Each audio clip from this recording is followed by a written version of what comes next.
কুনাল কামরা হলেন ভারতের অন্যতম জনপ্রিয় স্ট্যান্ড আপ কমেডিয়ান, যিনি তার তীক্ষ্ণ রাজনৈতিক ব্যঙ্গ ও স্পষ্টবাদিতার জন্য বিখ্যাত।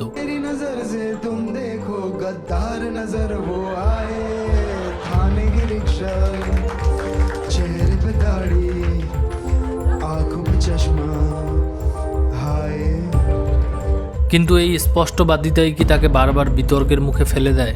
এবারে বিতর্ক ঠিক কী নিয়ে? সম্প্রতি কুনাল কামরা বিচার ব্যবস্থা, সরকার, নির্বাচন, মিডিয়া ইত্যাদির উপর মন্তব্য করেছেন।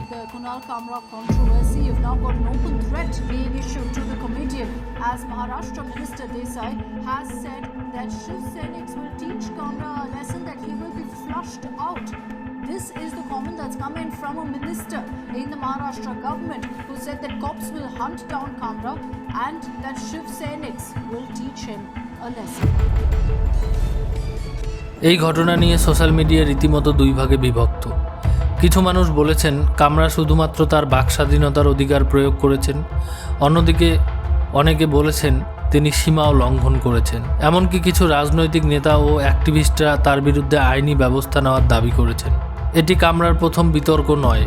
আগেও তিনি মিডিয়া ব্যক্তিত্বদের ট্রোল করেছেন, ফ্লাইটে এক সাংবাদিককে কটাক্ষ করে নিষিদ্ধ হয়েছে, এমনকি আদালত অবমাননার মামলাতেও অভিযুক্ত হয়েছিলেন।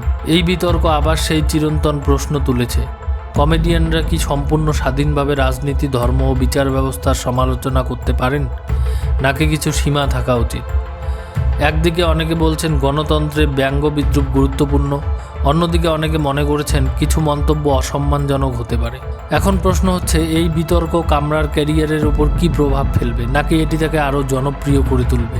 অনেকে বলেছেন এটি তাকে আরও জনপ্রিয় করে তুলবে, অন্যদিকে কেউ মনে করছেন এটি ভবিষ্যতের কমেডিয়ানদের জন্য বড় বাধা তৈরি করবে। আপনারা কি মনে করেন কুনাল কামরার বিরুদ্ধে আইনানুগ ব্যবস্থা নেওয়া উচিত, নাকি তিনি শুধুমাত্র তার বাকস্বাধীনতা প্রয়োগ করেছেন? কমেন্টে জানান। লাইক, শেয়ার অ্যান্ড সাবস্ক্রাইব করুন।